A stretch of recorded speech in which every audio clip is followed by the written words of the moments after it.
a certified olive oil taster. My family's an olive oil producer in southern Italy. We represent 9 other single estate, single origin olive oil producers, which is where real olive oil comes from. We carry also some other Italian products as well as Canadian products. We have, for instance, we have a mustard actually that's made in our town of Uxbridge. It's a raw sprouted, only sprouted mustard on the market, handcrafted, small batch, clean ingredients. Like everything we go for is, well, according to my opinion, like it's all clean. We don't use white vinegar, we don't use sugar, so it's like we're pretty after the clean, real food movement, which is where we need to be, and that's why this school exists. So there's obviously things that are going on in this world that aren't quite true and real, and that's why other places and establishments pop up to, I guess, counter effect of what's actually going on. So the first thing, we're just going to have a brief little introductory video. It's just going to show you, olive trees. Because anybody seen an olive tree here before? Yeah? Yes. Oh, wow. Okay, that's... In Italy. In Italy, right. So you've touched an olive before? You hug the tree too? Sort of. Yeah? All right. So most people here in North America, most people have never even seen an olive tree. So if you've never seen one, then you have no clue on what's actually involved with producing olive oil. I mean, maybe even you haven't even seen maybe rapeseed before, but it comes down to being able to see who's behind it and how it's being made. Like if you were to watch canola being made, you would never buy it. You wouldn't think, I mean, obviously you guys know more about canola oil probably than I do, but the way that it's actually manufactured and the off smell and what you actually see in a factory, you instinctively would know that, yeah, this ain't good for me. And you would walk out of that place probably puking anyways because of how it's made and the deodorizers and stabilizers and everything they use in there. So, here we go. Do I need to turn off the lights or are we good with? That would be good. Civilizations have been producing olive oil for thousands of years. In the most simple terms, olive oil is the consumable liquid extracted from crushed olives. Traditional methods of obtaining olive oil date back to ancient times, and the process didn't change very much until the 20th century. Today, production technology is becoming more and more advanced, allowing suppliers to provide better quality olive oil than ever before. Olive oil starts in the groves, where olives grow on trees before being harvested. Traditional olive groves often contain trees that are hundreds of years old, spaced far enough apart that the branches expand broad and wide. These trees were typically harvested by hand, and today are harvested with a combination of people and tools, such as handheld shakers, nets, and tractors, depending on the landscape. In the last few decades, new plantings typically opt for a more efficient, high-density layout, where the trees are closer together in order to allow faster harvesting using mechanical harvesters, such as the trunk shaker and umbrella-style catcher. The newest type of grove is a super high-density layout, where trees are planted hedgerow-style and can be harvested very quickly using a machine that drives over the top of the trees and catches the olives on a conveyor within the unit. In the northern hemisphere, including the Mediterranean basin, the harvest runs from October through the following January, depending on the weather, region, and olive variety. In the southern hemisphere, the harvest runs from April through July. After the olives are collected, they are delivered to a mill for processing. Depending on the region of the world and the size of the local industry, mills may be small neighborhood centers or large industrial facilities. In either case, the general production process is the same. First, the olives are separated from any branches, leaves, or debris and sprayed or washed, but only with water. Next, the olives are crushed to form a paste. Traditionally, this was done with stone crushers, but modern machines such as hammer mills and grinders have replaced stones today. After crushing, the paste goes through a malaxation phase, which basically stirs the mixture in preparation for extracting the liquids. At this point, the solids and liquids, including both water and oil, are separated from the paste. From the 17th century until as recently as the 1940s, extracting the liquids was accomplished with an olive press that would squeeze the paste on baskets or mats to press out the liquid. Today, millers rely on advanced decanting and centrifugation machines which help gravity work more quickly by spinning the mixture to generate the separation. After the initial liquids are separated from the solids, a vertical centrifuge can separate any excess water from the oil. Lastly, excess sediment is usually removed from the oil within 24 to 48 hours before the oil goes to its final storage tank. Oil that meets the International Olive Council chemical and sensory criteria for extra virgin olive oil or virgin olive oil is now ready to be blended or bottled. Oil with chemical or extreme sensory defects is refined to move negative odors and flavors. Refined olive oil is blended with virgin or extra virgin olive oil to add flavor and antioxidants back before being sold as olive oil.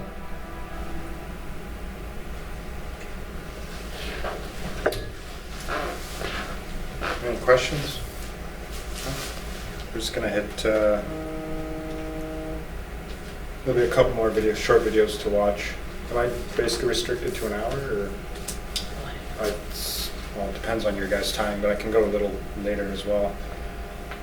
So just to help bring a few things into context, it takes on average 1,000 olives to produce a liter of oil.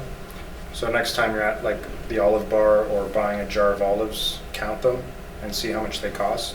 And if you're spending $4 or $5 on a jar of olives and you're spending $8 on a bottle of olive oil, that doesn't make any sense. Like you should be spending, well, it should be relative, which it's not. So it's like buying cake cheaper than you can buy the flour. So if you're buying 1,000 olives out of the olive bar or out of a couple of jars or whatever it takes, it's going to take more than a couple of jars. It's going to take a few cases of olives. That's sort of the olive required to produce the amount of olive oil. And there are over 2,000 varieties of olives, which means they're all going to be different in terms of their color. And color actually doesn't change too much, but their size, the more in the characteristics and the flavor, antioxidant levels that you'll find in different varietals. And different varietals do better in certain climate and certain terroirs. So you have, it's just a very common question, but it's like, where does the best, who has the best olive oil in the world? Well, it's like, first of all, it comes down to your palate. You have to like it. If you like it, then that's the best olive oil in the world. It's not, we're not choosing here. And it really comes down to the integrity of the company and the family that's producing that olive oil. If it's great olive oil and they're using a certain varietal from their that are indigenous to their lands, then they're going to have great olive oil. And if they're using the proper techniques, of course. So just to quickly run over the process, the harvesting. I mean, for our family and the families that we work with, they're surrounded by their trees, so they're not shipping olives in, or they don't have property that's 100 kilometers or 1,000 kilometers or different countries that they're bringing it in from. These are all single estate, which means they tend to their own trees. So the trees are in proximity to the mill, not more than some places, not more than even a kilometer. So olives are harvested typically by hand or mechanical vibrators, or by whacking the tree branches. They're taken to the mill, they're de-leafed, they're washed, and then the whole process begins with the centrifuge system, which is a two-phase centrifuge system, and it's a continuous cycle that once you put olives in, out the other end is where you're going to get olive oil. And this whole system revolutionized the entire industry. Like, it completely changed. Excuse me, all the standards, the oleic acidity, the antioxidant polyphenol levels skyrocketed. Like, it basically became a different product.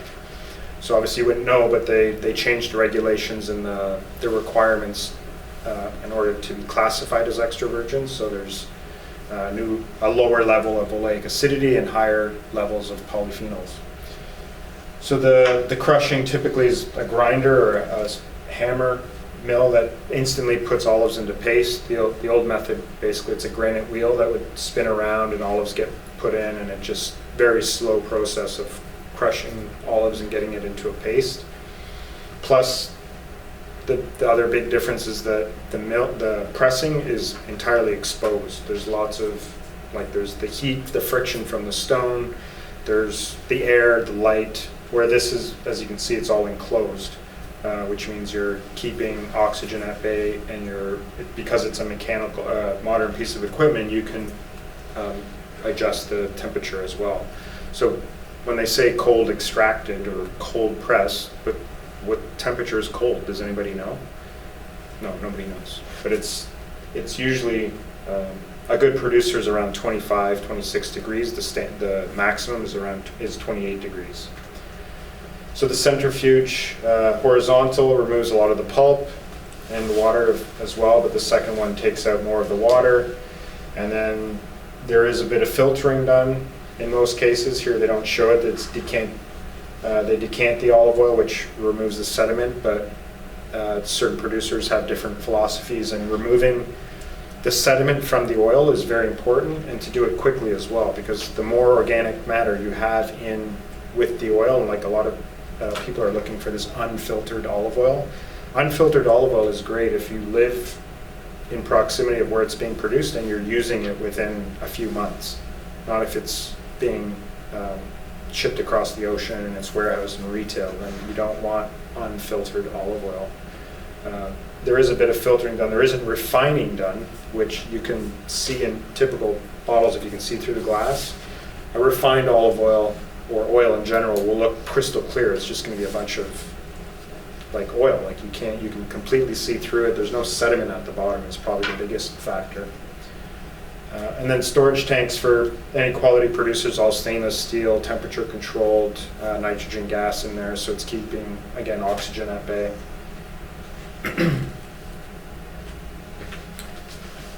So this fellow, Tom Mueller, is the one who wrote this book, I think 7 years ago maybe now, and he really opened the can of worms and was basically supported by a lot of olive oil producers, because the olive oil industry was suffering greatly. And up until 30, 40 years ago, where producers started to band together and started figuring out, okay, we can't be selling our olive oil to the big guys who just come in, and that's what would happen. They come in, they take everything we have, and then they give you the market value, which they kept driving down, which means they were getting it for pennies and selling it and cutting it and doing whatever they were doing with it and selling it for a huge profit. Sort of the same thing that happens in the coffee industry. It's just like the farmers get pennies, the brokers get dollars.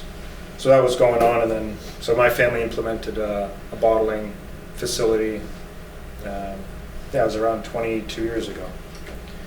So we have a lot to thank for this, guys. This is just a quick little thing on Tom Mueller and what he has to say. He's just come out with another book called Whistleblowers. So this guy's pretty brave. Like, he's calling out companies and what they're doing, and I don't know how he gets away with it, but he is.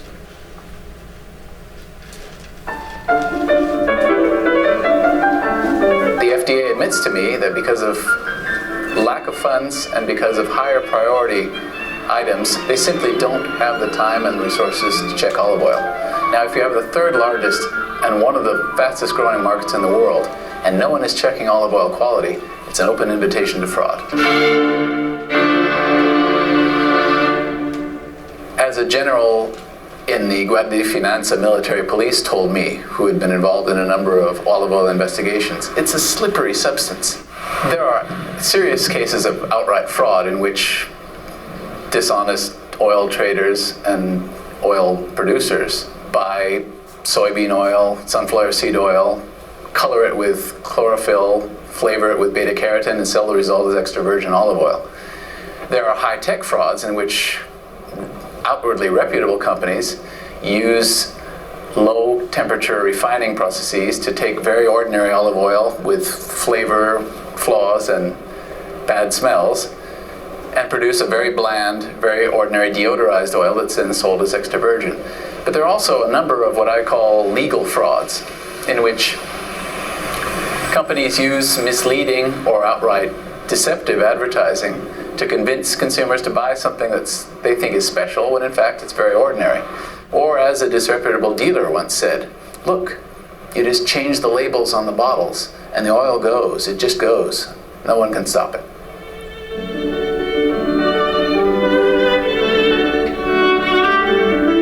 When you have a market such as the American market, where very few people actually know what good olive oil tastes like, it's very easy to pass off whatever you want as extra virgin olive oil. If you can't instinctively or after experience tell the difference, between a fresh, bright, green, complex-tasting olive oil and something that's flat, greasy, and dead, the fraudster is sitting pretty.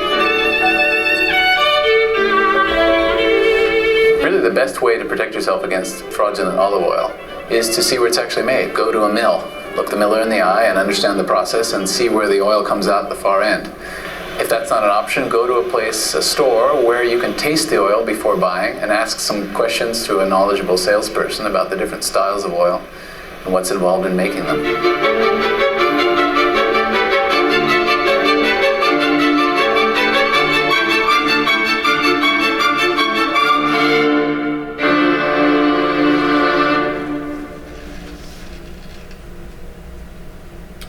So when he's saying the American market, it's the same thing with the Canadian market. The CFA actually works off of a complaint-based system. So unless people get sick or someone calls in and says, hey, I have suspicion of this company bringing in fake adulterated olive oil, then they'll do something. Otherwise, they say they've done random inspections. I don't really know of any. I've only heard one company ever that I know saying that they did something or they got samples from them, but that was many years ago. The CFIA is like understaffed and underfunded, and they've cut more funding a few years ago. So like this is the organization that is supposed to protect us from food sources. So it really comes down to what they have time for is something that's going to affect your health tomorrow. So if you have salmonella or E. coli or listeria or something where you can feel the effects and get the effects and you're in the hospital the day after because you ate something, then that's where they can do something about it, or willing to do something about it. This is pretty current, so I'm just going to show this too. This is just more into the fraud into the industry. And I'm just going to cut it short. I'm not going to play the whole video. It's only 13 minutes long, but I'll do maybe 6 or 7 minutes. When it comes to knockoffs of Italian classics, you probably think of fake Gucci's or Pradas, not food. Do you hear that? But last month, police in Italy nabbed 7,000 tons of phony olive oil. Much of it was bound for American stores. The oil was from North Africa, deodorized with chemicals and rebranded as more expensive Italian extra virgin. The scam was cooked up by organized crime. Mafia copies of fine olive oil, wine, and cheese have fueled an explosion of food crime in Italy. It's estimated to be a $16 billion a year enterprise. The Italians call it agro-mafia. And it's a scandal for a people whose cuisine is considered a national treasure. The image of gangsters in the kitchen was too delicious for us to ignore. So we went to Italy, where we found elite food police hunting wise guys, and signs agro-mafia specialties are reaching the United States.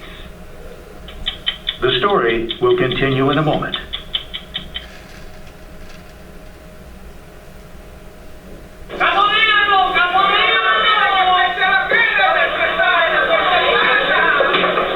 Leave it to the Italians to fight the mafia with good taste.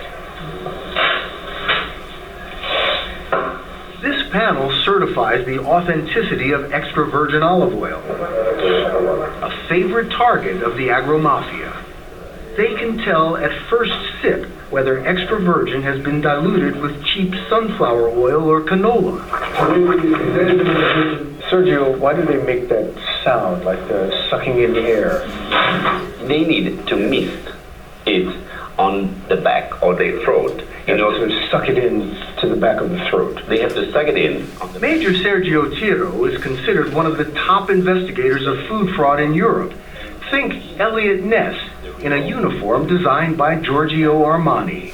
Most of the frauds have been discovered with the expertise like this. Their skills are so respected, Italian courts will accept taste results as evidence. Tiro has 60 cops trained to do this too. And 1,100 more conducting inspections and fraud investigations.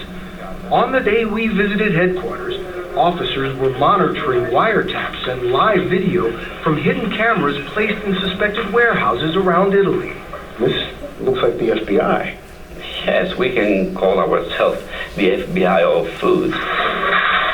In the last 2 years, they have seized 59,000 tons of food. The agro-mafia's ingredients are poor quality and sometimes contaminated with solvents or pesticides. When I tell somebody that I'm coming to Italy to do a piece about food fraud, it almost seems unbelievable. It is a serious problem because it's not only a commercial fraud. If you adulterate an extra virgin olive oil with seed oil and those bottles reach consumers who are allergic to seed oil, you are sending them bombs. Bombs on your kitchen shelf. Yes. The agro-mafia has also tried to rip off Italian shoppers with mozzarella, whitened with detergent, and rotten seafood deodorized with citric acid. My favorite, Italian wines. How are they adulterated? They generally use to mix poor quality wine and brand it as famous wine. So take a cheap table wine and just put a famous stamp on Yes. it and sell it. Yes. In Tuscany, cops found 42,000 gallons of run-of-the-mill red that was going to be sold as top-notch Brunello di Montalcino. The score could have been $5 million. So this is everything: olive oil, tomatoes, milk, butter, bread, a wide range of different foods. Journalist Tom Muller has lived in Italy for 20 years and speaks routinely with investigators and food producers. So where along the food chain does the mafia get involved? From harvesting, they impose their own workers, they impose prices, to the transportation, and there's mafia involvement in supermarkets as well. So certain areas, they have really infiltrated the entire food chain, from the farm to the fork. Muller first wrote about olive oil fraud in 2007 for the New Yorker magazine. You, in many cases, are getting lower grade olive oil that has been blended with some good extra virgin olive oil. You're sometimes getting deodorized oil. They blend it with some oil that has some character to give it a little color, a little flavor, and they sell that as extra virgin. That's illegal, happens all the time. Extra virgin must come from the first press of olives and be free of additives. It's fruity, aromatic, and has a spicy finish. The best can sell for $50 a gallon, but a fake costs just $7 to make. The profit margin can be 3 times better than cocaine. I would like to show you how easy it is to make a genuine fake extra Genuine virgin. fake extra virgin olive oil. Genuine fake extra virgin olive oil. You just need some seed oil. What kind of seed oil? It is sunflower oil, no smell at all. None. Then we just have to add few drops of chlorophyll For color. for color. It becomes the color of olive oil. It becomes the color of olive oil. 80% of Italy's extra virgin comes from the southern part of the country. So we went to Sicily, where the mafia remains part of daily life in the streets and in the fields. Nicola Clemenza's olive grove is a 90-minute drive south of Palermo. We went to see him because Clemenza is leading a farmer revolt against mafia control. His olives are hand-combed from the trees onto nets below and immediately sent to be pressed. Nicola, what role does the mafia play in olive oil production here? Il ruolo che ha la mafia nella produzione di olio. Clemenza told us the agro-mafia dilutes the oil and controls prices. He's defied the mob by organizing 200 farmers to skip the mafia middlemen and sell their oil directly to distributors. When you organized the farmers, the mafia retaliated against you? Il giorno dell'inaugurazione. On the day I started the consortium, they burned my car. They burned down part of my home. And I was inside with my wife and my daughter. They tried to kill you. No, doveva essere un segnale. No, he said it was a message to stay quiet. Quindi per loro è- This is a police image of the man Clemenza believes ordered the attack. He is Matteo Messina Denaro, the boss of bosses for the Cosa Nostra. Many believe he's hiding out in the town, not far from Clemenza's fields. Denaro built a $41 million olive oil empire. It's very difficult to say in any given case with olive oil exactly how many drops in a given bottle actually have mafia blood on them, to sound dramatic. It is fairly straightforward to say, however, just how much fraudulent oil is in circulation. How much? Easily half of the bottles that are sold as extra virgin in supermarkets in Italy do not meet the legal grades for extra virgin oil. I was going to say half here in Italy. What would it be in the U.S.? Up around 75 to 80% easily. Yes, you heard right. He said up to 80%. Food imported into the United States is inspected by customs. Olive oil isn't, from what I've seen, olive oil is certainly the worst, most adulterated food product on the market. Honey is probably up there as well, close second. There's different layers of fraud in what they do with a certain type of product. Like the orange juice deal came out, like the Toronto Star even did something on that. I don't know how, it was a few years back, but it's like, it's not from, it is made not from concentrate, but the way they process it and they remove everything from it so they can store large amounts of juice. Like it sort of is still part of orange juice, but the process just kills it.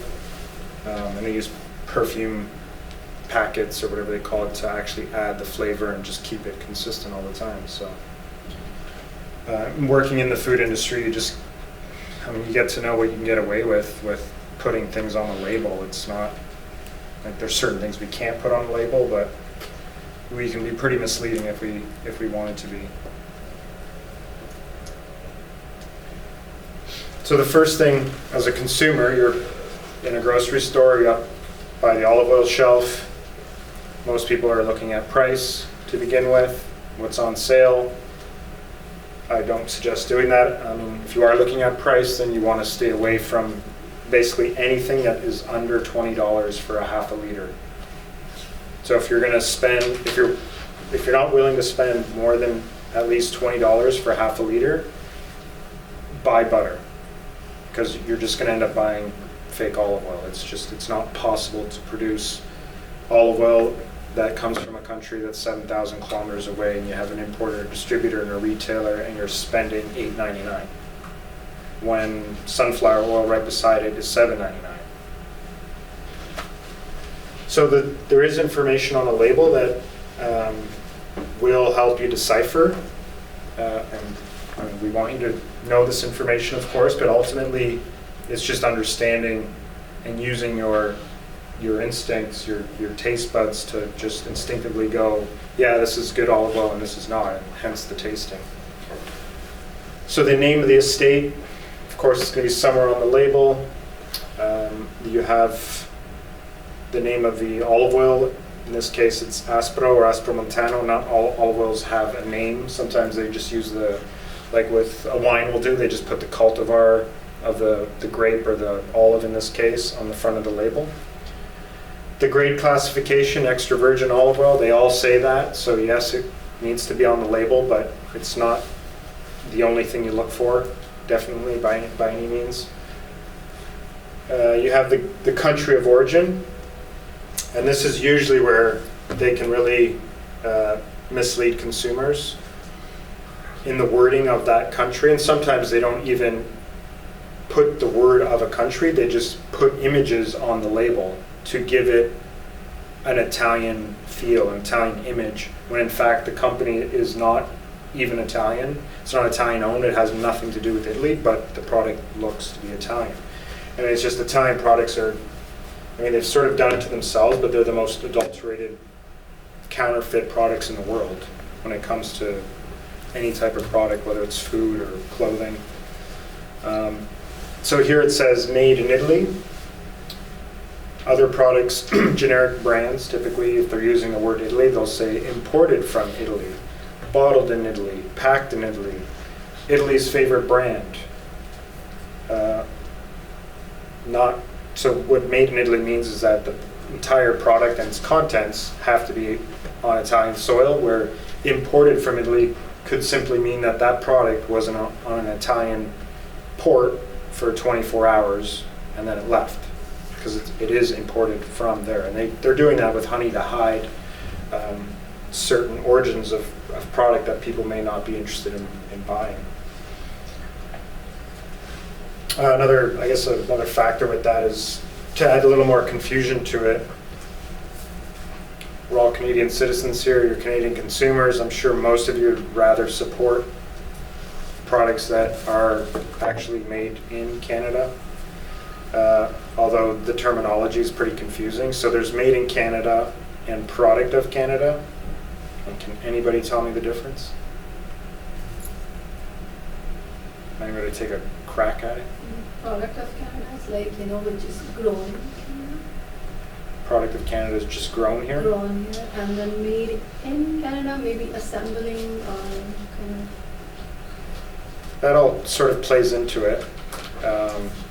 But product of Canada, yeah, it has to, basically, product of Canada means that 98% of the product ingredients are here, Canadian, and even the manufacturing needs to be here. Whereas made in Canada, it's too wide of a spectrum, but it could mean that 97% of the product ingredients are Canadian and that 1% isn't, that it needs to be 98. But the worst case scenario is that product is 51%, the cost is here in Canada. So for example, you could have fish that's farmed wherever, in Thailand, processed in China, and then brought to Canada. And then because you have marketing and logistics, packaging, as long as it equals 51%, then you have a product that is now labeled made in Canada, which if nobody even knows the difference, then they can put a Canadian flag on there, it's made in Canada, and you feel good about buying that product. When in fact, nothing about that product has to do with Canada. The family name, somewhere on the label. So that's the abbreviated form for brothers. It's Fadzeri Brothers Family Farm, like that's the name of the farm. So once a producer of a product is putting their own personal name on that product, that means they're taking personal responsibility for that product, legal responsibility, and because of, if anybody's producing something that they think is great value and it's a wonderful product, why wouldn't you want your name on there? So it's just another, really, it's probably the most important piece of information on any product, is that they are willing to give you their own personal name, which sounds, makes sense to me, and really you just want to know where and who is making your food. So at the top, on the back of the label, you have the olive varietals, so Calabria, Tebratica in this case, 2 different olives. Those should be on there. The producers are always proud of this because it's the varietals that are native to their land. And it sort of indicates, for people who are into wine, for instance, most people know grape varietals. Even if you're not into wine, most people can name a few different grapes. So grapes all have their own characteristics, and different regions, do different things for the grapes. And it's just a little bit more information into what and how that olive oil may taste. The method of production, which just states harvested, cold extracted, and bottled. We're just it's just basically the 3 key words to what single estate means. Like single estate means the one family, the one farm, it's grown, it's harvested, extracted, and bottled, all under the supervision of the one family that's willing to put their name on there. Because that's again the seal of guarantee, really. And then that's also their address there, the estate. So we're letting you know who we are, we're letting you know exactly where this food product is being made.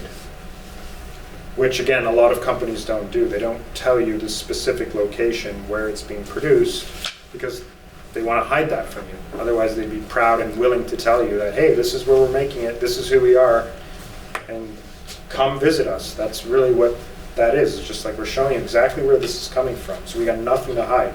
If there's any other information you want, then there's obviously contact information. Everything is on this label that you need to. Nutrition facts. are maybe important for you guys, for me to mention that there's a margin of error allowed in nutrition fact tables. I don't know if they tell you guys this or not, but there's a 15% margin of error. So something to keep in mind. If companies want to hide trans fats, they can do that because our labeling system allows that. There's certain seals of authenticity, which, I mean, most of them you're not going to recognize, and a good graphic designer can make anything look fancy, put numbers on labels. People don't really know what to look for, so they're like, oh, I need to see a number. I'm like, okay, we'll put a number on there, but it's more than just seeing a number to make it look official. The importer information, which is our contact information, and then the best before date and a lot number. And some producers are also including a harvest date or a crush date, and just letting you know that it's produced in a particular year, so that you just have a little bit more information. We're dabbling with that, but as North American consumers, we're so zoned in on seeing one date, and we just see that as being an expiry date. We're not even looking at the best before date, we're not looking at that number as if it could be a best before date and just getting rid of the product. So to have another date on there, because the harvest would be 2019, but the best before date would be 2021, like December, just to give you an example. So 2 years is sort of the typical amount of time that a producer will put on their fresh olive oil. And certain producers are pretty, they'll actually test the polyphenol levels, so the higher the polyphenol levels in the oil, the longer it'll last. And you can taste those, which we're going to get to. Can I ask you a question about that? I have heard that you also want to look for the lot number because not only is it traceable, but it also gives you time of year, that there may be certain times of year, like seasonality of the flavor and the nutrients in the olives. Can you talk about that? Is that something is that true? Yeah, to a certain point, like every lot or batch number that we have, we're able to trace it back to the day the oil was actually extracted from the fruit, and to what section of the grove it came from. The olive harvest, typically in the northern hemisphere, the earliest will be late September. And typically October, but that's still even early, and then November is like sort of the bulk of the harvest. So it's really between 2 months, 3 months at the most that it's happening. So, and in the southern hemisphere it would be the opposite, around April in the springtime, which is part of, I mean, it's a good question as well, but it's also valid that, you know, it's not something that it produces all year round. So this is helping you understand the limited production of the fruit. It also, and how some other fruit trees work, is that it only bears fruit once every 2 years. I mean, you will get, for the tree basically takes a break. In 1 year it'll be abundant, and the off year it'll be, you know, less fruit on the tree. It'll still produce, but much less. So there's actually several different grades of olive oil, mainly, again, what you see on the shelf because of what consumers are buying or been conditioned or brainwashed to buy is extra virgin. So that's mainly all you see on the shelf. Although there is virgin olive oil and lampante olive oil, which are basically the 3 grades that haven't been really tampered with. They haven't been tampered with. They're just strictly mechanically extracted. And what separates them is the level of oleic acidity and their polyphenol content and their organoleptic analysis, which is just their smell and flavor profile. The 2 suitable for human consumption is virgin and extra virgin, and that's it. So what this means in the olive oil industry, and what they're saying really is sort of widespread, and this is what makes olive oil so healthy. And by the way, that terminology it belongs to the olive oil industry. It's been there for thousands of years, and it may sound silly, but it goes back to ancient Greek, and maybe even further back than that. But it was literally, they had virgins picking olives, and that's sort of where it all came from. But what they're saying is that this oil is derived solely from the olive fruit using this mechanical process that has these oleic acidity levels that are low and polyphenol levels that are high, which is in the crude form. There hasn't been any refining, or there's no heat going on that will actually, it's just letting you know, like, this is fit for human consumption, it's healthy for you, and any other grade of oil is not fit for human consumption. So it's like our high acidity oil, which anything from lampante to pumice, the little bit that we do have, like, that goes to soap making.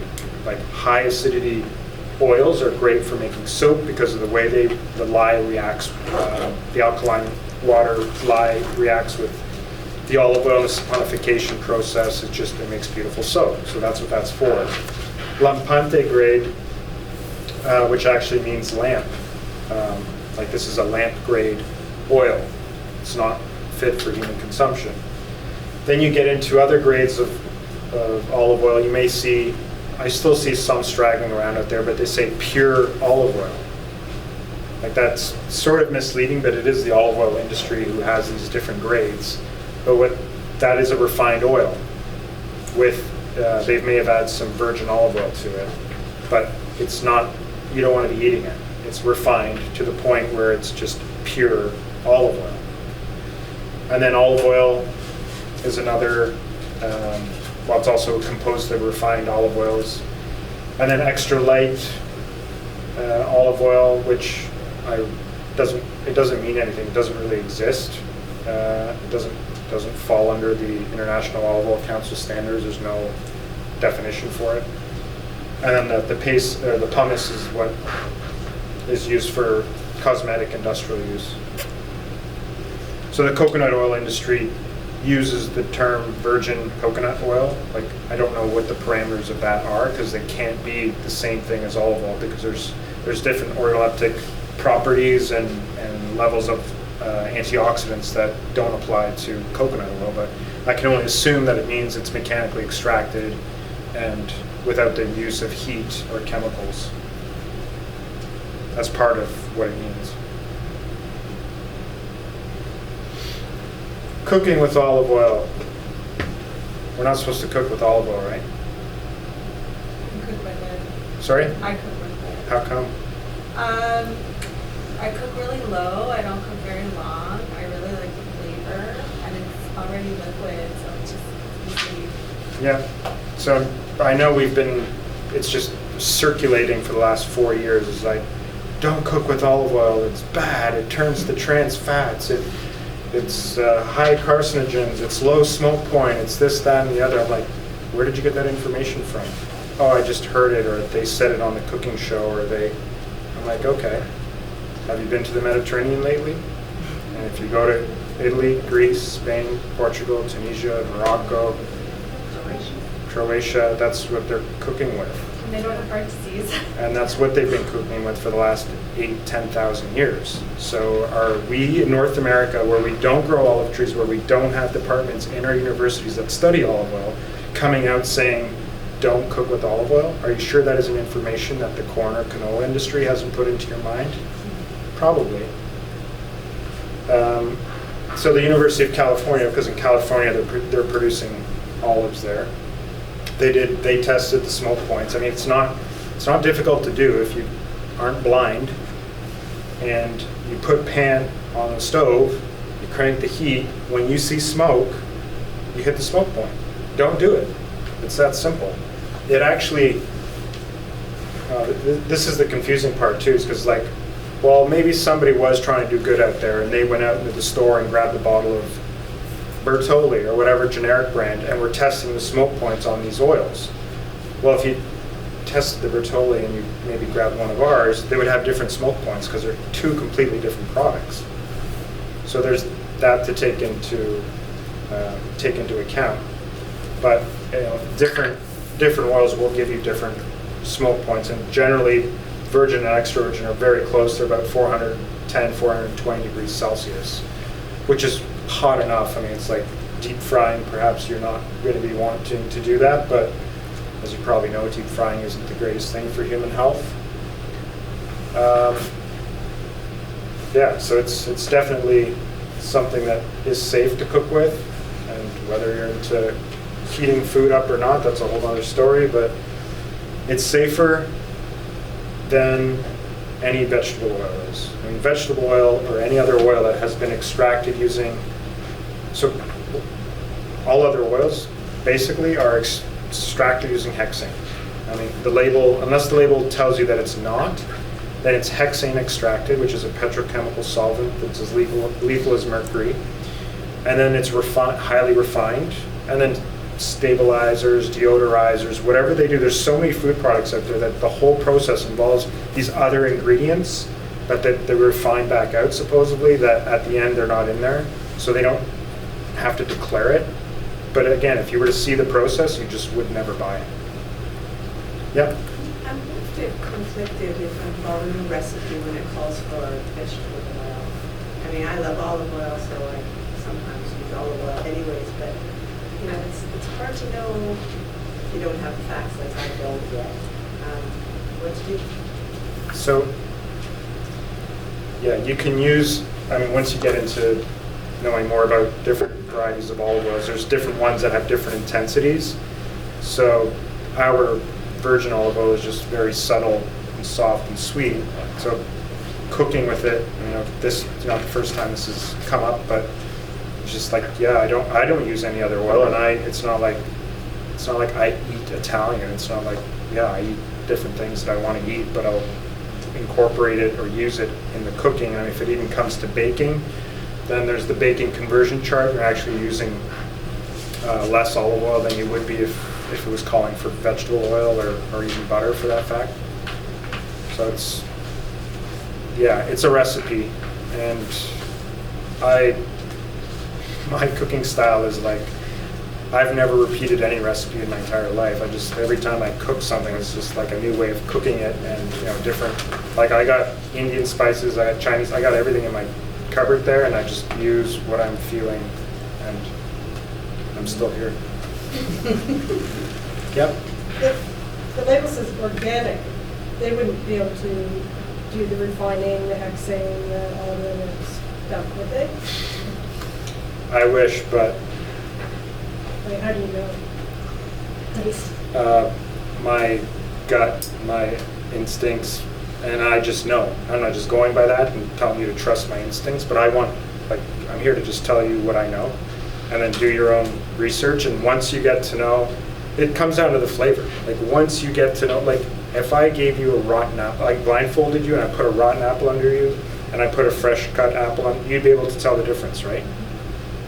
Well, that's basically what it comes to, is like with a little bit of practice, you'll be able to tell the difference.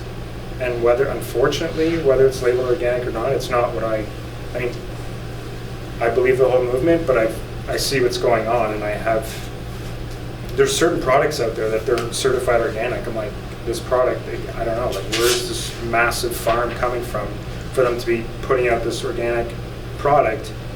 And to me, as organic is like, they're going to give you more information than it just being a brand that's certified organic. Tell me where it's coming from. They don't tell you that. So I asked that question in Italy this summer in August to the handmaids that were taking care of family members' trees. And apparently all olive oil is organic because olive trees and olives in nature are antimicrobial. And they're grown that way. It's an antimicrobial tree. It does not get diseased. Very, very rarely. Very rarely it does. There is. And they don't spray pesticides in Europe. Like they don't spray their crops and stuff, so it would be considered organic. Some of the trees we have are 1,500 years old. Olive trees are like ancient. We have trees that are 100, 500, like different stages. They never were using pesticides before, and Mother Nature maybe was more in balance, and depending on your idea of what is going on with climate change and all that. There has been in the last 7 or 8 years where the arch nemesis of the actual fruit is the olive fly. There is an olive fly. And it basically does sort of what a mosquito does, but it puts an egg into the fruit, the larvae comes out and basically eats the the fruit, which typically happens very close to the end. So there is spraying done on certain crops. I mean, most where you're coming from, it's small. They don't do anything. Oh, and it's in the south too, so it's like indigenous to the climate, so That the is- tree's gonna thrive all the time. That as well, but there is a, I don't think it's ever happened before. In Puglia, they're having the tree itself. There's one, Specific type. it's being affected, and they're basically cutting trees down and burning them because they don't even know what the heck it is because it's never really come about before. So they don't even know really how to deal with it, and it's not as bad as sometimes they make it out to be. But It's a fungus? yeah, that the trees. And they're saying it's the rain, that if the olive trees get some kind of rain or get too much rain, doesn't it get moldy?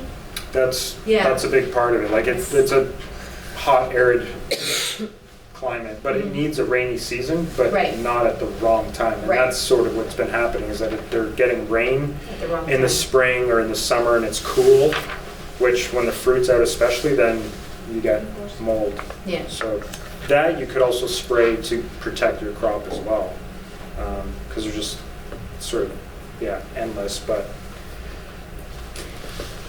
it's evolving pretty quickly, and it's not like, I don't know, maple syrup where you would say that, I mean, that's a whole other topic, but the trees don't need to be sprayed, although there is things that they can do to amp up the sap. Is that good? How to store your olive oil? It's pretty simple, but air or light, heat, and time are the enemies of any fat or oil. So keeping the cap on it, not in a windowsill where the sun's going to be on it, or beside a fridge, or above the stove, or something where it's just going to get heat. I mean, if it's in a dark bottle, then on the counter is fine. And once you open a bottle, again, it depends on the quality and the producer, but it'll, like I've had some of our olive oils just open for 1.5 years, 2 years, but stored in still proper conditions where you don't get, it hasn't gone rancid yet. But the antioxidant levels are certainly lower, and it's just, it changes over time, and if you practice and put olive oils away, then you'll taste the difference between, once you open it, between 1 month and 3 months. Usually, but not some olive oils, it's actually really hard because they're just really good quality. Putting it in the fridge actually is, some people ask me, I can put it in the fridge, well, it'll completely congeal, it'll go hard like butter. In fact, it's sort of a test that some people like to do, is like, oh, I'm gonna put it in the fridge, and if it doesn't go solid, then I know it's vegetable oil. So it's not 100% sound, but you'll see like antipasto bars or whatever, like you'll see oil in, whether it's veggies or whatever it is in oil in a refrigeration unit, like that's vegetable oil. There's no way that's olive oil because it would actually just go solid. So 8 degrees, 10 degrees, sometimes even, well, you've seen that bottle there, right? It was hard to come out. That was just out of our warehouse, which sits at around 15 degrees. Oh, wow. Yeah, so certain oils, it's interesting, in different years it sort of changes, but some oils congeal at a slightly lower temperature. Way too much science for me. That's the famous boot, just to show you where our family is located. 80% of the olive oil production happens in the south there in Puglia, Calabria, and Sicily. Spain is the largest olive oil producer in the world at 60%, which a lot of people don't know or realize. The Italian market sort of controls, and most people see as what looks to be Italian, which in a lot of cases it's not. And Greece would be third biggest producer. That's just some proof that I've been in the olive grove. That was last September. And now to the tasting. Has anybody done an olive oil tasting before? Wine tasting? Oh, wine tasting for sure. Chocolate, tea, anything like that? So it's fairly similar. Just one tip, because if you've never done it before, then you're just not going to know how to grade the oil. You're just going to have no reference. So like a wine tasting, we're not starting off with the most bold flavors. We're going to start off with the more subtle and move into bolder. And that's sort of done to my taste as well. The fun thing, and this is why they do lab testing, and there's always more than, there's actually usually 8 to 12 olive oil tasters that grade an oil, because everyone's palate will pick up different things, whether it's defects or the positive attributes about an olive oil, and the panel leader takes everyone's score and comes out with the final score. That's the route that real olive oil takes. So I mean, we've got all our lab analysis and our organoleptic analysis for each batch of our olive oil, because that's what we do. Putting all that information on the label, there's just no room for it. And some people ask, well, how come your acidity level isn't on there? And it'll be on some labels where the company will put less than 3%, which, I mean, we haven't, all of our olive oils in the last probably 10 years have never been over 3%. And right now the standard, or the limit is 0.8, so they should be dropping that down. Whether they will or not, who knows? So we have 5 cups. This is actually a certified olive oil tasting glass. It's dark blue. We've got colors too, but this is the color for it. And the reason being is that the taster should not be influenced by the color, because you can see what you can do with olive oils, right? You just add a color to it, and if it looks bright green, you're automatically going, oh, this one's going to be good. So there's no influence by color. It's just strictly using your nose and then your taste buds. And in between a tasting, I mean, you have water. The other thing would be they use apple, a slice of apple, and that just sort of cleanses the palate, neutralizes, and gets you ready for the next olive oil. So what you're going to do... Do any of these have sunflower oil? Do you know? Because I'm allergic to sunflower seeds. I am. You are? Uh-huh. Just tell me which ones I cannot drink. Are you going to take all of them? I only use yours, by the way. Oh, you do? I only use your olive oil. Oh, so. okay. All of those have... I'll discreetly tell you. If there might be. So what you're going to do is... I put the oil in, I didn't pay attention to the labels. What you're going to do is grab the cup, one hand over the top. You're just going to basically trap in the aromas, and then you're just going to rotate the cup so that you're just creating some friction so that the oil is increasing in temperature, and body temperature is actually the perfect temperature to where just the volatile aromas are released. So I should explain that. Once we take our hand off, which I'll lead, just stick your nose right in there, take a couple of sniffs, and then I'll show you stripaggio, which is what they were doing there. It's just that slurping, so it's a bit of sipping or smelling or sniffing, sipping, slurping, and then we just swallow it. So one will be the weakest, and 5 being the strongest.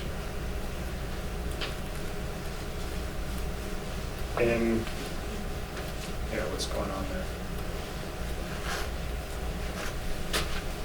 It's not how it works. I think it's the same. Yeah, it's the same. It's just the... Oh, there's no headings underneath the numbers. Yeah, they just moved. You got them lined up right there. Yeah. Something bumped up there. The clean, velvety, full-bodied should be under the numbers, right? That's right. Yeah. So sweetness, we all know what that is. The overall intensity of the oil, fruitiness, anything that resembles a herb. So it could be apple, peach, pear. Herbaceousness, that means herbs, anything that reminds you of herbs, any type of herb. Bitterness, pepperiness, which is the spice, and then the texture. So we can smell.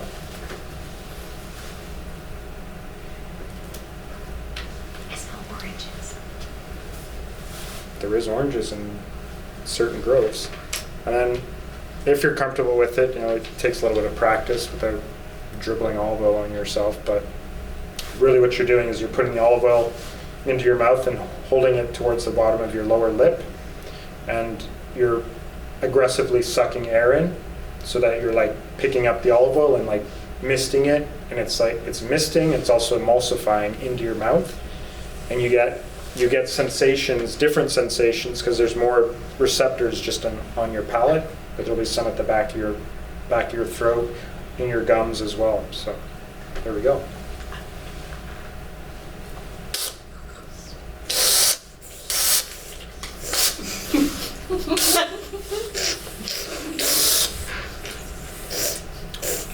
I'm going on your words. A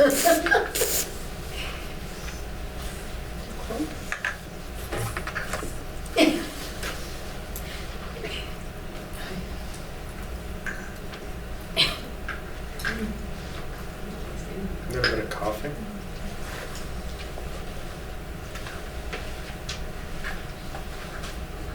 No or yes? You have to tell me yes or There's only one. only one. That's a no or a yes? Okay.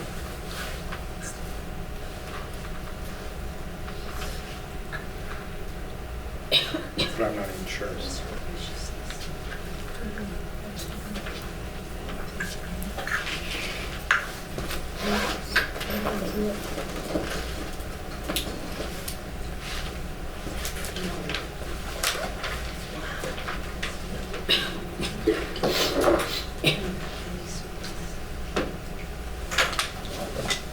So once we taste them all, we're just going to talk about them at the end. So it's a blind tasting, sort of how they would do in a structured tasting. Or We should just go through them all? yeah, we'll go through them together, just to make sure you're doing the right colors too, which will be the red cups next if you're ready.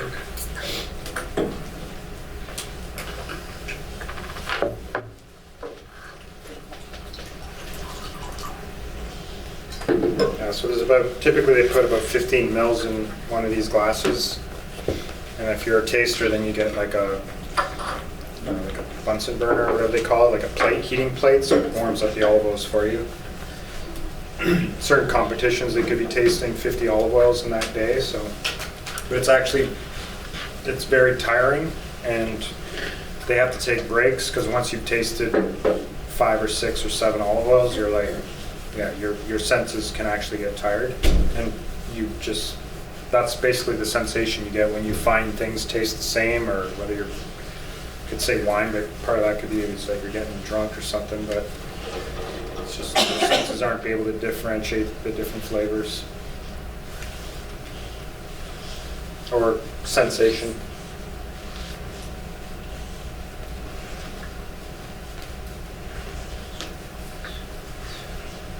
So some things that are important is the mouthfeel of the oil. So pay attention to it. Like there'll be a cleaner feel, and there'll also be a greasier feel, which indicates part of the quality or the grade or the adulteration. And then there's obviously the flavor itself. The easiest or the most indicating of quality might be that bitter spicy factor that sort of usually comes after you've tasted the olive oil. So that's sort of the finish or the aftertaste that you get.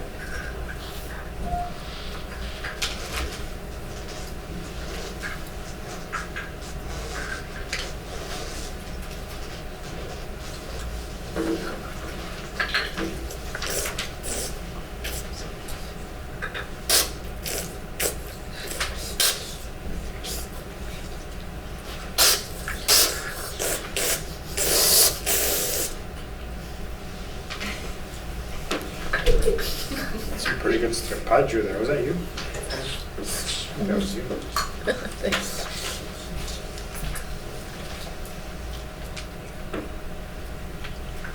We're also going to do a bit of a skin test too, so don't stack your cups, because we're going to...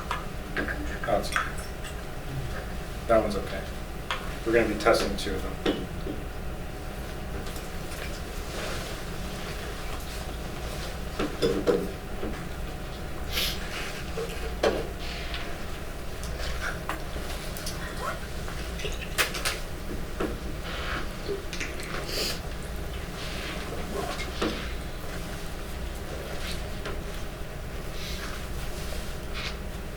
just like wine, there's a whole bunch of descriptive words to describe olive oil. And just how strong it is. The positive or delicious, as you can see there, can range from apple, almond to grass or tomato leaf. And the flawed, some people don't think the bacon one would be a flaw here in Canada, but the most common there would be rancid. But it's, yeah, here in North America, you're not getting rancid olive oil. You're just not getting olive oil, period. So a lot of these flaws, you just would never actually experience them because it's not even olive oil that you're getting. And the few good olive oils that you can get in Canada, or in the GTA anyways, like they're all pretty good. There's only a couple out there that I haven't tried in the last little while, but you still can get away with classifying your olive oil extra virgin and it not actually being extra virgin grade. There's regulations, but there's no enforcement of these regulations, and that's how it just happens. Guys are skimping out on this olive oil. Well, you said a bit. So the yellow cup is next. Elizabeth filled the yellow. Oh, she did. She did.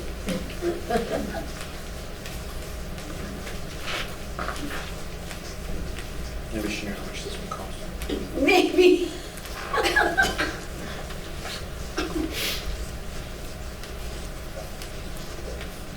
Anybody know how long an olive tree can live for? Hundreds? Thousands, yeah. There's a couple of guys saying they have the oldest olive tree, but who really knows? It was actually one of my favorite things that I did on my vacations when I was there, like walking through the olive orchard. It was like, I don't know, it was really inspiring. And you can literally smell olives, and you could smell olive oil. Even if you touch the leaves, like, I don't know, it was just, maybe I was just having that kind of day, I don't know. But between that and the figs.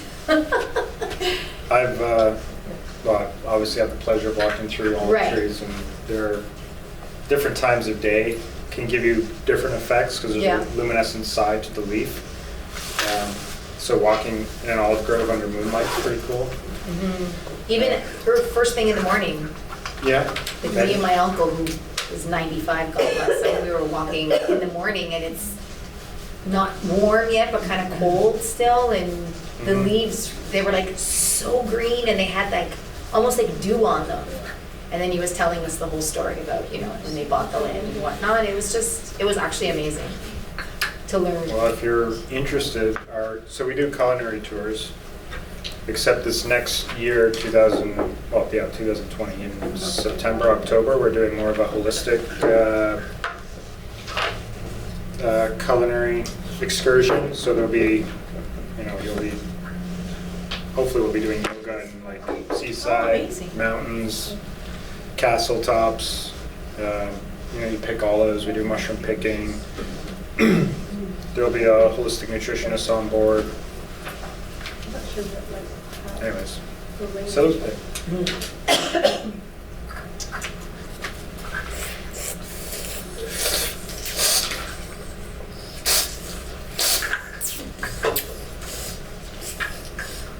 Did you get enough of that one in your cup? We did, you didn't.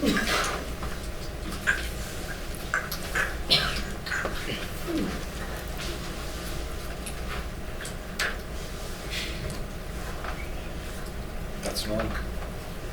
You're the only one though, what's going on? That's coffee? Yeah. Yeah? Are you supposed to call? Well, when you do strappaggio, you'll get more of it, but even without it, on some of these, you can get Like, are we feeling anything at the back of the throat? It's not for me, but I've had that burnings happen to me with oil. Yeah? Sure. Yeah? I remember the oil burn, yeah. It's so it's it's actually a flavor profile of oleocanthal, which is the type of antioxidant prominent in olive oil. So that's how you can tell, if it's got, although they are mimicking that, but if there's a sort of a clean herb, bitter spice that you're getting, then that's antioxidant. Green cut.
Everyone starts to build it.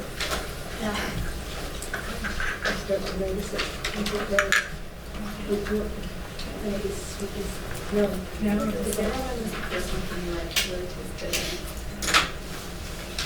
I think the yellow is the sweetest.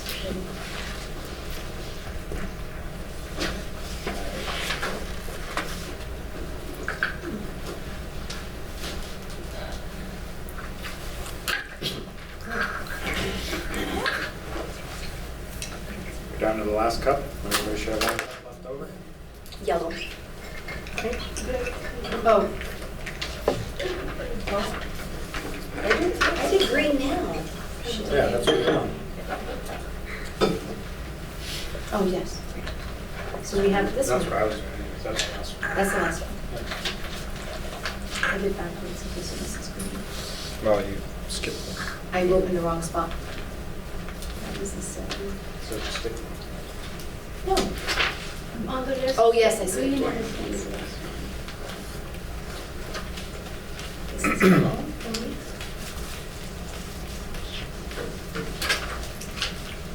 This is so Did you know olive oil has similar essential fatty acids as mother's breast milk? No.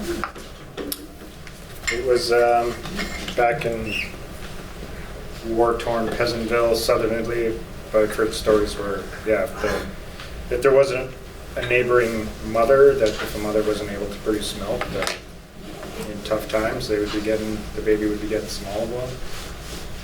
Really? Until another mother was, And it's deeply rooted in that, the basin of the Mediterranean, whether, it's Greek or Egyptian or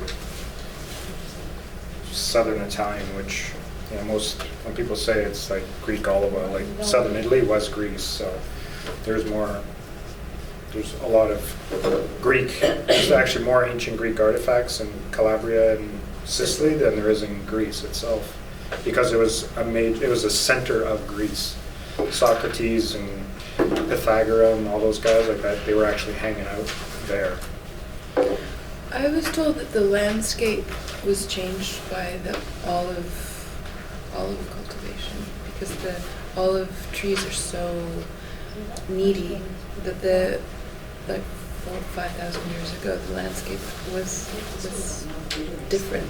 Like the soil content, it was like it had different qualities, and it's been such an olive trees have been grown so aggressively there that it's actually over the course of 4,000 years, it's totally transformed the ecosystem. I guess Have if you they're ever heard knocking that? out, well, I think just civilization itself and how we do things, because it's like agriculture and farming, like that was, like the peninsula of Italy wasn't doing that. It was the Greeks who brought that over, so they were the ones that were like terracing, planting. So I mean, it has in certain ways, because you know, in Calabria, like most of Italy is really, it's like very efficient in terms of agriculture. Like you don't drive for an hour, like a couple hours in certain parts and don't hit a forest, right? Because there isn't much left there. There is definitely parks and stuff, and in Calabria I would say like there's some of the, I think it's actually one of the bigger ones, if not the biggest park in all of Italy. But because it was, like olive oil was the currency of the Roman Empire. It was power. It was literally gold. So the more olive oil you could get, the more power you had. So they would do that. Yeah. I apologize. I don't want to keep rude, but I have to go. No problem. All right. I wanted to complete the answer. Oh, we're almost there. Yeah, I'm sorry. I want to ask anyone to tell me tomorrow. Sure. Thank you very much. Oh, here you go. Before you go, you can have one of these. I don't know if those are the same.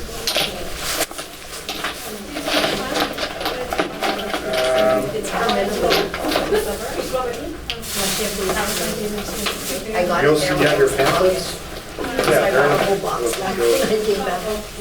It's a new one. No, you can't buy it. I tried buying it online and then I ordered it for my cousin. It's a new organic. Go for it. Like, one that they started using. Since when you use it? I actually bought it in Italy, so I've been using it since August. Oh yeah, I don't have a problem with it.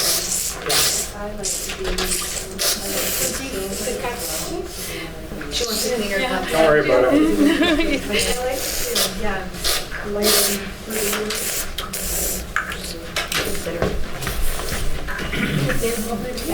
Yeah, that's fine.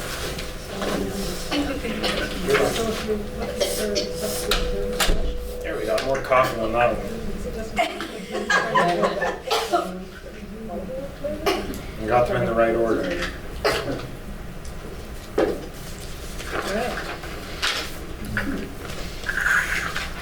Which one's real, which one's not? Yeah. While we do this, you can take, try to be as consistent as possible here.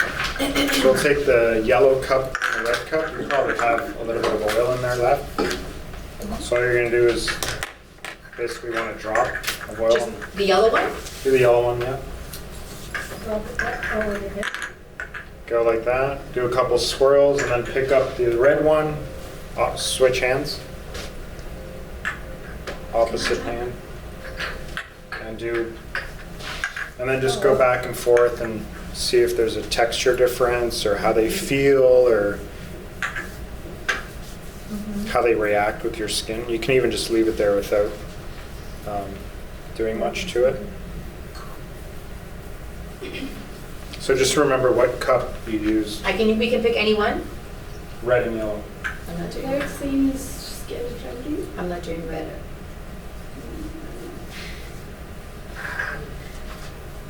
Keep your comments to yourself. Oh, I'm sorry. Well, unless you want my hand to break out in blisters. We're good? Is there any difference there for anybody? The red one's so thin and oily. The yellow one just absorbed quickly.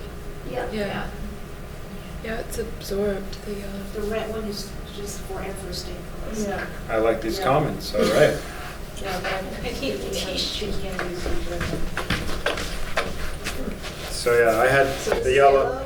Yeah, see it? Oh, it's like runny. Yeah, it's And staying yeah, on it's like- forever. It's like baby oil, like that thin, Feels feels cheap, but it's just not going. Because, I mean, mainly women, I guess, have more of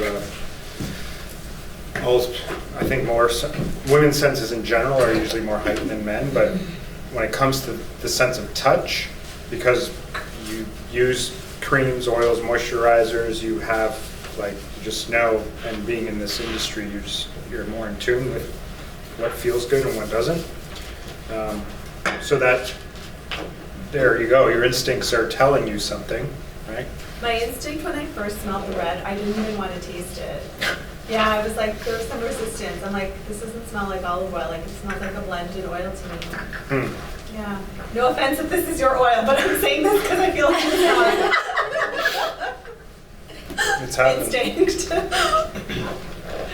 So the first one you had, the white cup, was the virgin olive oil? That's my favorite. Oh, yeah?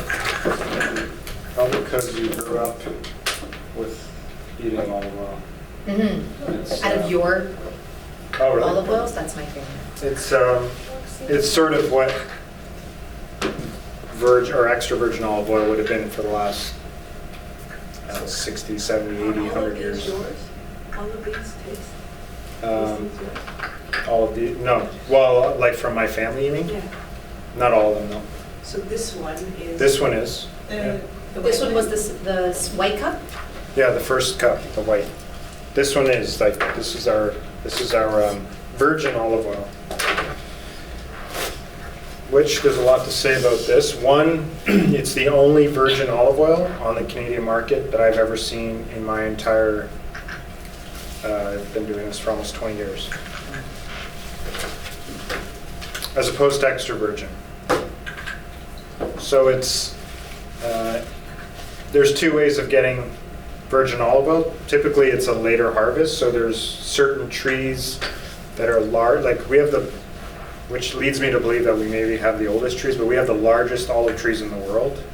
And again, it's the Greeks that brought them there, planted them there, but like 80 feet tall, and some of the tree trunks are like 5 meters wide, like just incredible size of olive trees, which olive trees do not grow like that anywhere else in the world. It's only a certain plain called Piana di Gioietto where we get these two species of olive trees that just grow to enormous size. So some of the trees, there's laws in place where you can't cut olive trees down, and because they know these are all old olive trees, they won't allow us to cut them down. I mean, if it was according to some producers, they would want to because they're too big and they're hard to harvest from. So we do have some of these trees, or if my cousin isn't completely satisfied with that quality, that extra virgin quality, and we still meet the requirements of extra virgin, and we can bottle it as extra virgin, then it doesn't go into being extra virgin. It'll go into a virgin and get blended with 3 different varieties of olives there. So the Altobratica is that's our signature varietal. And it only grows in our part of the boot there, the toe, Calabria and Sinapolese. So it's from Calabria, and this is the one that you can cook, bake, fry, saute, marinade. It's the one we basically promote to cook with. And mainly because of the flavor profile and for economic purposes, it's cheaper in price. But it is also, it's the flavor some people prefer as well, which is absolutely fine. Good. So, but can we talk about what the intent, Oh, the scoring, yeah, good call. So it, being a later harvest, usually, and it is lower in polyphenol content as well, so the intensity will be much less. It's softer, it's sweeter. It could have been the sweetest for some people, which it is for me. Yeah, I gave it 5. 5? I gave it 4, yeah. I gave it 1. Yeah, I guess 2. Did you have other ones that were sweeter? Yeah, I did. Oh, you did? Yeah. I think they come back. You're not wrong. around. Yeah. You're not wrong. It I mean, changed. I liked it. It was the latest one. Yeah. but no sweetness I factor. find it a little peppery. Yeah. Yeah. It's a nice Three. green. I give it a It's four. not sweet, but I gave it a soft. 3/4 for peppery. The first one you found peppery? I did too. There was pepperiness I too. have a 2 for pepper. Low pepper. Like I Low said, pepper. when they do tastings, there isn't just one person grading, because some people won't get the spice in a particular olive oil on a particular day because of the mood you're in, because of what you ate. Like, there's just so many factors involved that they use always, like, usually 12 people to grade an oil. So I smelled orange on that one. A lot of citrus. yeah, Yeah, and then I There's- tasted oregano when I actually ate it, when I drank it. there's about 20 hectares of orange trees in our olive groves. Wow. Yeah. So that's all part of it. It had like an herby oregano flavor to it. Yeah. Yeah. Taste, yeah, your taste is your taste. So when somebody says like, yeah, this is the best one, it's just like, don't let anybody tell you that, this is the best one. You have to like it. There's just too many variables involved, and when it comes to olive oil specifically, there's just thousands and thousands of varieties. And unfortunately here in North America, because the market doesn't allow for it, but we just don't see that many real olive oils. It's taking too long, too much work. So the second one, before I switch the slide, I should get some feedback. What do we think about this one? I think some people already commented on it. The red one. The red one? I didn't like the smell at all. Yeah, I didn't score a nice point. No? Was it fruity? Was it spicy? Was it? I thought it was greasy. Sweet. Yeah. Greasy for It smelled off to me. It didn't have that peppery. It's a bitterness. Yeah, no.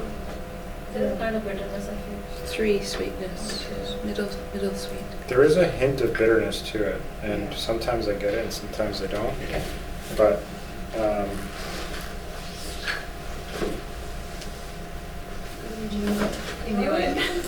That was red one? That was the red one? That was the red one. The red cup. I'll go hence the red writing. Spectrum, organic. Good to know. Wow.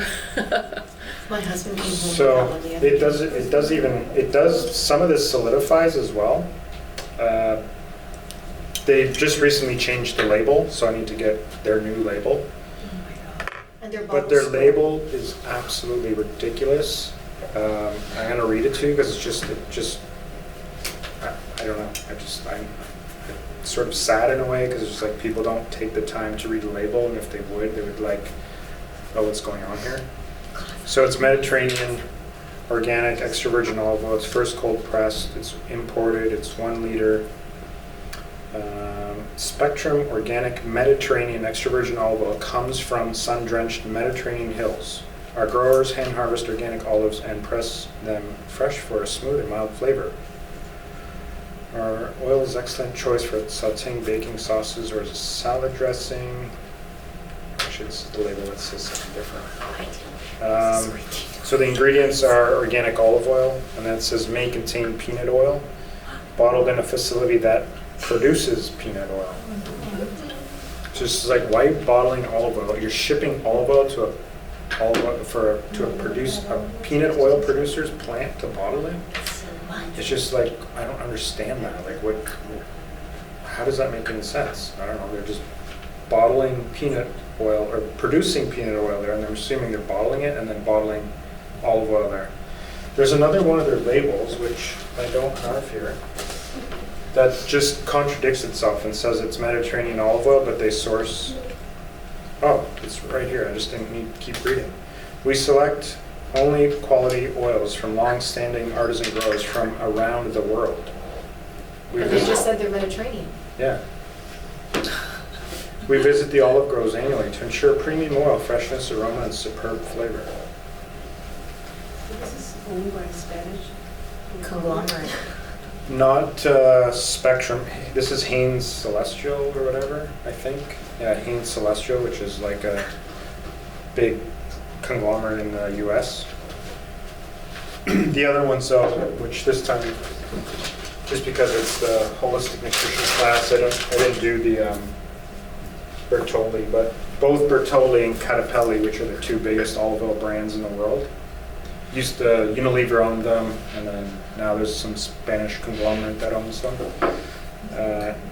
And so they recently, like they've been fined so many times.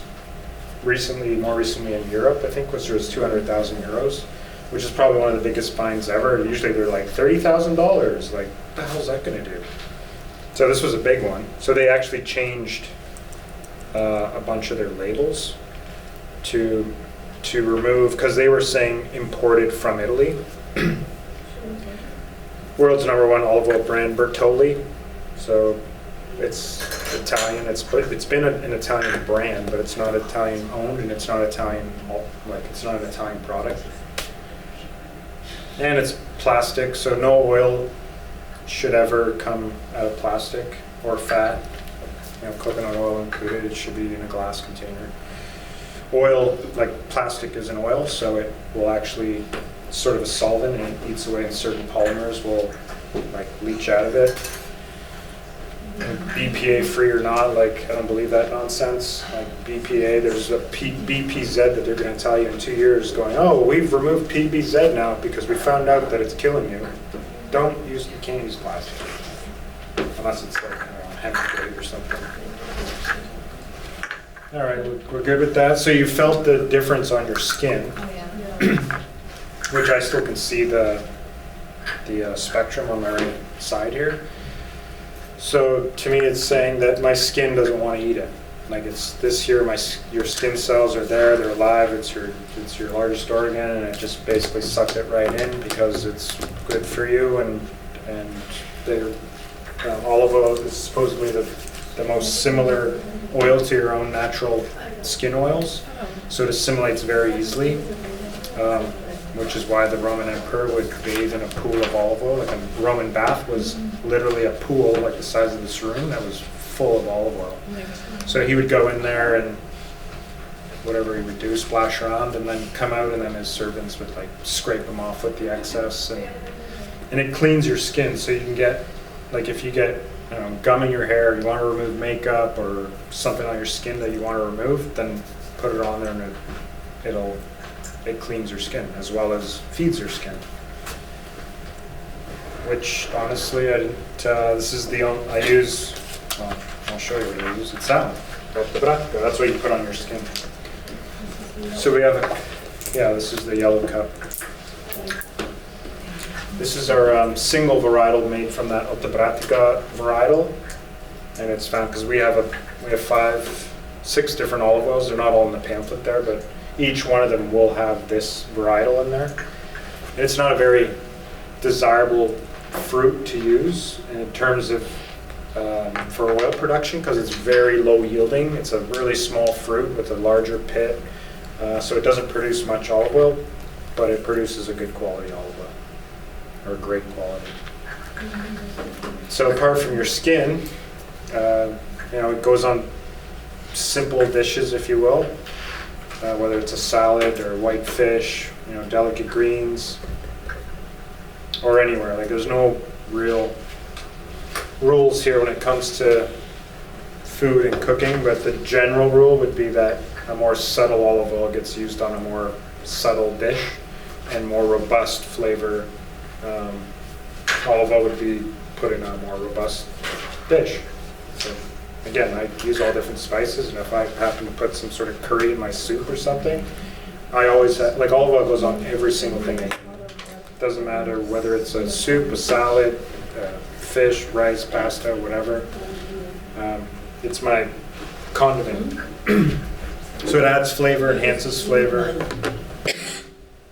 helps with the absorption of vitamins. So it goes in my green juice. A lot of people like drinking, green juice, and not drinking a good fat with it, which means that there's a lot of fat-soluble vitamins in there, A, E, and D, okay, that you're just basically going to put out the other end. Next one, would anybody want to comment on it? Or just flip the slide. Was it any good? Did we like it? Very herbaceous. I like herbaceous. Yeah, max herbaceousness. max bitterness, max bitterness. Very peppery. Peppery too, yeah. I smelled leaves, and I tasted leaves, like, like arugula and pea shoots. I don't know, everything was bitter and black pepper. I almost tasted black pepper after. I really like that one. That made sense. Like it felt like peppery, black pepper after. Yeah. The spiciness can come in, it could be black pepper, it could be chili pepper, it could be just like a ginger heat. No, this is another producer. I have two in here from my family, but we represent these producers as well. So they are available. This is the silver? No, this was the green. Oh, this is the green. Oh, this is a green. Yeah. Puglia, Coratina, it's a typical varietal there that gives you that flavor, that like herbaceous, vegetal, grassy. Earthy. Grassy, Yeah. Or field herbs. The company is Xterra, the name of the olive oil is Xterra. Yeah, the name of the olive oil is Xterra, and the producer is Sabino Leone, which is also the name of the founder. Yeah.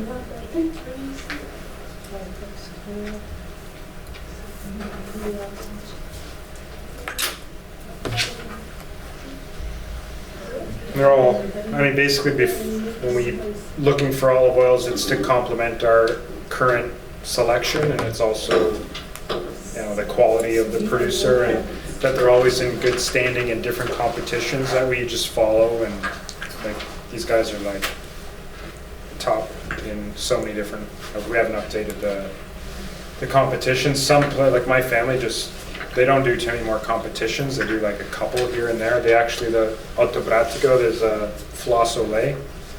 I don't have the book here, should have brought it. But it's like the olive oil guide, like the biggest one, and we got Mono Cultivar of the Year. Oh, wow. It's a pretty big deal. There's 20 olive oils that get top, that top award, and we got top award for single varietal. So. On the auto? Wow. Yeah. Oh wow! Oh, I saw that 2018.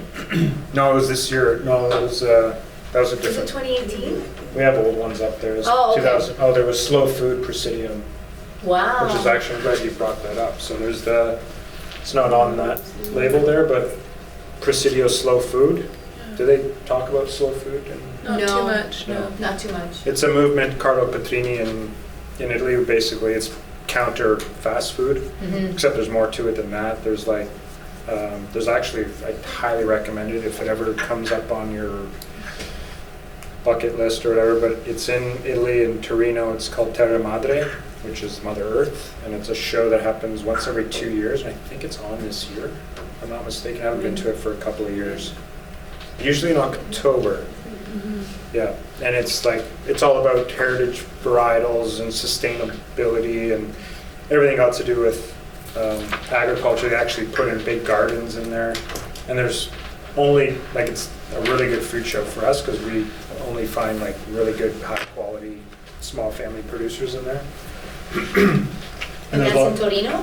Yeah, oh, wow. There's a lot of learning there too. So we'll get to the last one there, which may have been the spiciest for some people. Yes. Okay. It's this is a Spanish olive oil, and we actually carry 4 or 5 of them, but this is what they call coupage, which means blend. So it's a grouping of Arbequina, Olla Blanca, and Picual, which are common for Almeria, which is in the south, Andalusia. And it's just a sharper, grass. And you get the descriptive words too. Sometimes are they can almost change certain fruit types. Certain types of fruit will change from batch to batch, and sometimes year to year. I've had certain years because I've been doing this for so long. It's just a taste in oil, and this. Still similar to what it was, but it's it's more intense, for instance, on some years than others. So this one, this one can be paired I already mentioned the pairing rules, but like it's just a bolder flavor. But some people want this in a certain type of salad, you know. So like Where can you buy the coupage? Whole Foods carries them. Does Nature's carry that? Nature's. Do they? Yep. They only have that one actually out of the line. Nature's carries everything this year. Is everybody in the city? Yeah. Where do you sell yours? I have to say, like, I've never seen it, but I definitely will buy it because it's really delicious. Where are you coming from? Where do you live? Where do you shop? Like sort of Midtown Center. I usually go to Whole Foods. Yeah, Whole Foods carries everything that you've seen up there. Whole Foods has. Do you have it at Fiesta Farms? Fiesta Farms has most of those, except the last one you tried. Yep. Yeah, there are all of those. Oh, it's right there. Okay, Yeah. where do I start? I didn't read the slide. I've never seen the coupage. Can we go back to the coupage? Sure. And you produce them too? No, it's another producer. That's the silver, right? Take those. Yeah. You're welcome. Sorry, what was the question? The producer of the coupage? They're called Oro del Deserto, which we should be putting the name up there. I'm not sure why it's not. It's on the Oh, it's actually on the bottom. Oro, O-R-O, Yeah. which is gold. Del, D-E-L. Deserto, which is desert. D-E-S. Oh. I-E-R-T-O. Desert goat. And this is actually a younger company, but it's actually on there, honestly, too many more to list. And we haven't even updated it. They have so many awards. Like I think it's this olive oil here right now. It's not even a competition, but it's a group that looks at all the olive oil standings in every single competition for the year, and then comes out with the best of each class, top 5 or whatever, and they're like consistently in the top best organic olive oils in the world, like 1, 2, 3. Then one year they had, I think it was actually this year, they had 2 of them in the top 3 of them in the top 10. Do you sell online? Almost. We've been working at that for a while. Why?